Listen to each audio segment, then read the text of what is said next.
ayun no guys. Good morning. For today's video is pupunta tayo sa shop. Papayos tayo ng motor. Dahil ibabalik na natin sa stock ang ating motor. Ay, gulong pala. Ito yung dati niyang stock. Ayan. Tapos papalitan na rin natin yung shock niya. Bumili na rin tayo crocodile. And then ito yung motor. Ay, andito na pala yung sundo ko. Tutulong sa akin. Si Reynan. Wait lang, wala pa, huwag kang ganyan. Si Reynan. Alright. Pagkita ko lang yung shock ko na nakakabit ngayon. Ito siya. FTC na 230mm. Tapos low profile na gulong. Ayan, yung mags ko puro gas-gas na. Tapos yung shock ko sa harap naman is stock. Ito yung dating stock niya. Tapos pinatabas ko rin. Kaya ayun, sobrang lowered talaga. Tapos 50-90 na gulong sa harap. Tapos 2-inch ground clearance. Kaya sobrang baba. Dahil nagre-reklamo yung nanay ko, di raw siya makasakay. Ano daw klaseng motor yan, ba't sobrang baba? Tara, let's go. Bibepe yung face mask. Tara, samahan nyo kami. Bye.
So, ayun guys, nakauwi na tayo dahil ito na. Tapos na nagawa yung motor natin.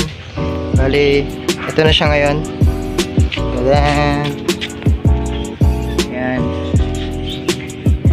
Ang pagbabalik ng stands.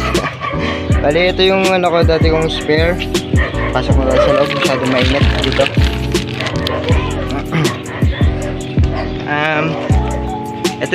Ito na yung spare natin.